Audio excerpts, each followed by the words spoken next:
G'day everyone, Kev from Basketball Victoria here. In this video, I'm going to talk you through what you need to do as a host association to set up your tournament. I'll talk to you about database choice, setting up your competition in PlayHQ and grade default settings, setting up your season and age groups, the creation of grades, and then setting up registrations so that you can take team entries. I'll start with database choice. So you've got two options here. You can either use your association database to run your tournament, or you can request a specific tournament database. The benefit of having a tournament database is it is exempt from the Basketball Victoria license and the Basketball Australia game development levy, and is particularly handy if you've got interstate players participating.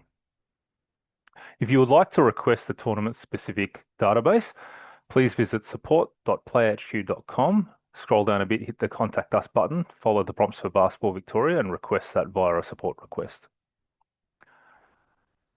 Now, in PlayHQ, once you are in the database of choice to run your tournament, if you have run this particular tournament before, make sure you check behind the completed filter here. Okay, so by default, PlayHQ will only show competitions that have an upcoming or active season. It won't show any competitions that all of its seasons are complete. So you want to check behind the completed filter and select the tournament that you've run before. There is no need to create a new competition for every year that you run the tournament.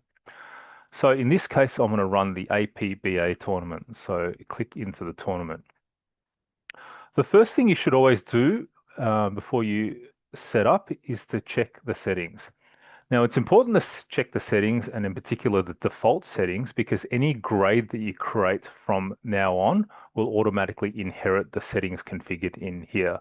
So it'll save you a lot of time if you check this and make sure everything's correct. So if you are creating a new tournament from scratch, you want to add a competition and select the tournament option. Give your tournament a name. Select the relevant format, which is the level of competition or the type of tournament that you're running. And generally, I would advise that you leave transfers and new player approval off.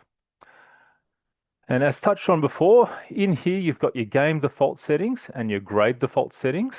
So run through them, make sure that you've got them all set up correctly, as it will save you a lot of time later. If you require any assistance with this, please reach out to us via a support request, and we're happy to talk you through all of the settings in here. So once you've got all that right, you can save your settings and pop back up to the tournament level, and then you can add a season.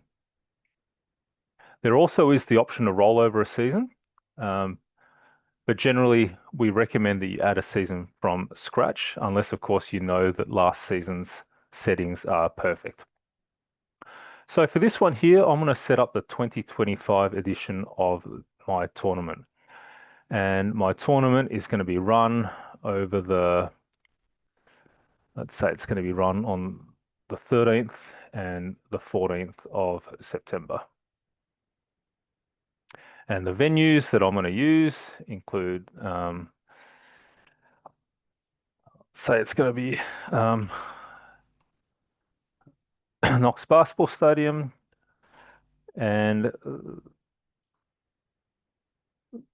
the State Basketball Centre.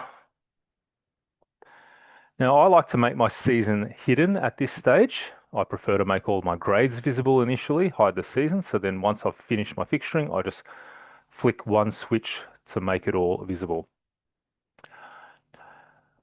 I generally recommend you set up age groups. And where this is particularly handy in tournaments and also for your domestic competitions too, is all players will be tagged with their natural age group. So in tournaments, it's particularly handy where you can check that all of the teams, so if you go inside each team, say if a team is entered into under 12 girls, you can go inside the team and make sure all of the players inside are tagged with the under 12 age group. If any of them are tagged with the under 14 age group, you know that you've got a mismatch of age group and grade they've entered the team into, and then you can address that. It's best to address that before you do any fixturing and commence your tournament. So what you do is you select the age groups that you're running the tournament for, and you need to select the age as that date.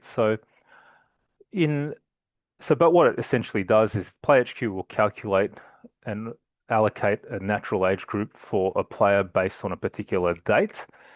Now, it's important to give this a bit of thought as to what you want to do. Now, Basketball Victoria's standard is you can't turn the age of the grade in the year that the season finishes. However, if you are running a rep level competition, you might be doing this in alignment with the representative season. So in this case, let's say I'm running a rep level competition and the rep season is a 25-26 season as of today's date. So players won't be allowed to turn the age of the grade in the year that the rep season finishes. So I'm going to select 31st of December 2026. And then you go OK.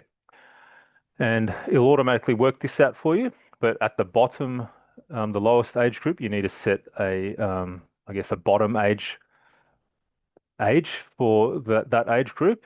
And it will automatically tag players to each age group based on these age ranges. So I'm going to create the season. Once you've created the season, you need to go into the season and create your grades.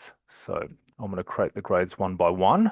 As mentioned before, feel free to roll over your grades if you know that all of your grades from the previous season have the perfect settings.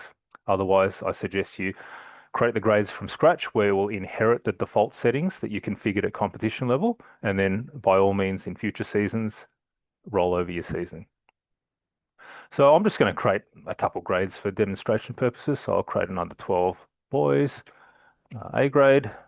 As touched on before, I like to make my grades visible because the season is hidden. I like to leave pools off at this stage. You can always turn them on later. And as mentioned before, your game default settings and your grade default settings will automatically inherit from competition level. So they should be right. Now I'm just going to add a couple more grades, under 12 boys, B grade. And I'm going to add a couple girls grades too.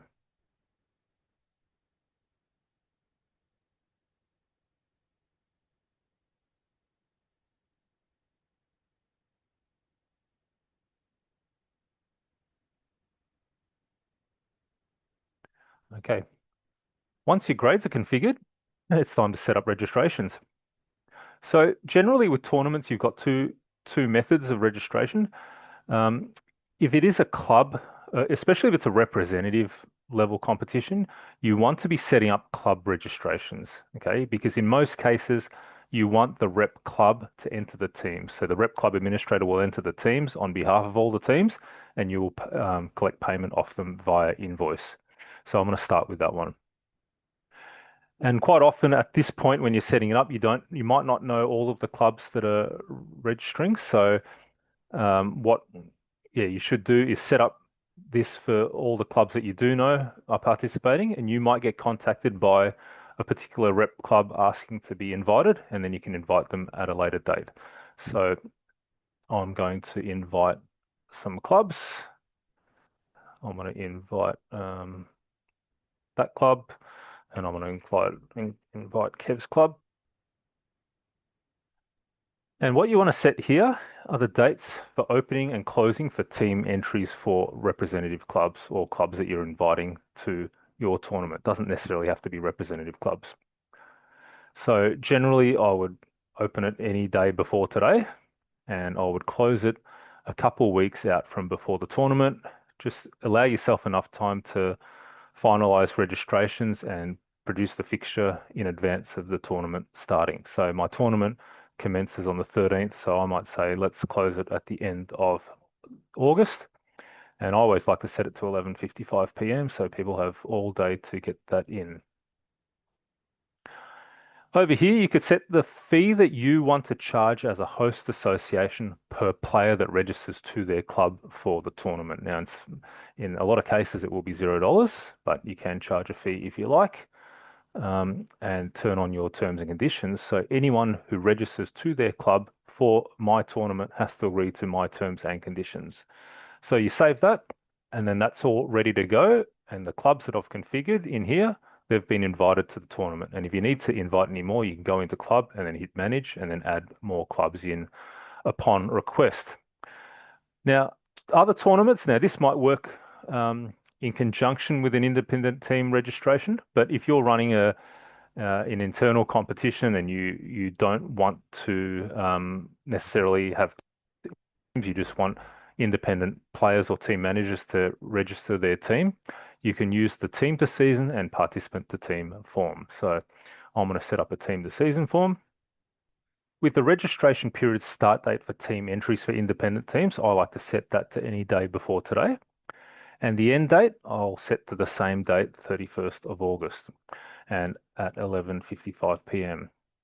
Now, unlike club team entries, you need to set a fee for independent team entries, where the team organizer, when they register, they need to pay this fee. And I'll set that to $250. In the grades area, I've selected all. So this specifies what grades a team organizer can select to enter their team into. Now over here, pricing information, you could put, say you could potentially write $250 and this guarantees you X number of games and finals. And additional information, you might say things like games for certain age groups or on certain courts or at certain times, and then finals will be on the next day. You can turn on your terms and conditions. And in most cases, at this stage, I like to set my registration visibility to visible, and I'll explain why later.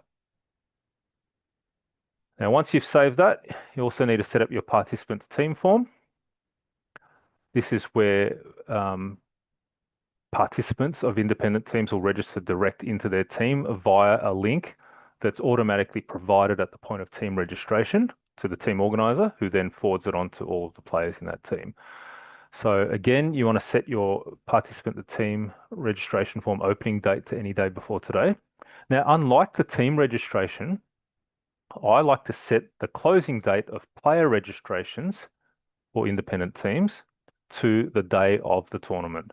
Because you know what some parents and players are like, they'll rock up on the day and go, how come my name's not on electronic scoring? It's because you haven't registered. So you want the registration form to be open so that so stragglers can register as they come into the stadium.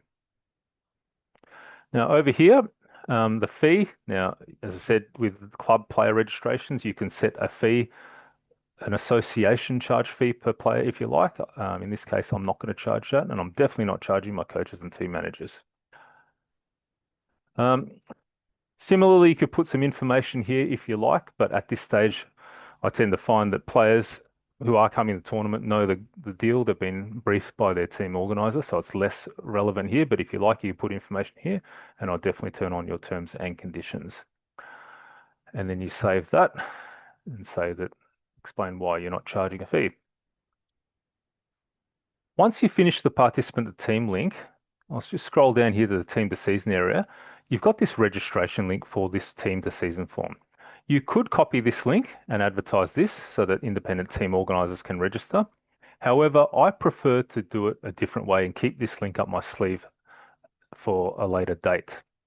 What I prefer to do is go to my organization or my association page at playhq.com, click on the register tab, and copy the link to this page here and advertise this. Now, there are a couple benefits for this. The first one being it's free advertising for your association. So any prospective team organizer wanting to enter a team into the tournament can also see what else you've got going on at your association. And secondly, and more importantly, specifically for this tournament, is it gives you control over late entries. So whilst it's within the registration window here, team organizers can register their team. However, once the registration period has come and gone, they can no longer do that. So what they will do is they'll come down here and contact your association based on the information you configured in your PlayHQ database, and then you can give them instructions on what to do next. Now, you might say that, sorry, we're full, or you might want to allow this particular team in because you've got a shortage in a particular age group. So what you can do then is once the registration period has closed, you can come in here. You can extend the registration window, make it hidden, and then you can provide this registration link to that particular team organizer, thus giving you more control over who you allow in late. So that's all you need to do for now as a host association to set up your tournament for registrations. Now you keep your fingers crossed and hope you get plenty of interest. I'll be following up this video with one on what clubs need to do to set up their registrations and enter teams into tournaments, and another video on what you need to do as a host association on fixturing for tournaments. So as always, if you require any assistance with anything PlayHQ, if you want to ask for a tournament-specific database, or if you want to register your tournament with Basketball Victoria, where we can provide you with a bit of advertising on our website and also provide further PlayHQ assistance on your tournament day, please visit support.playhq.com, scroll down a bit, hit the Contact Us button, and follow the prompts for Basketball in Victoria.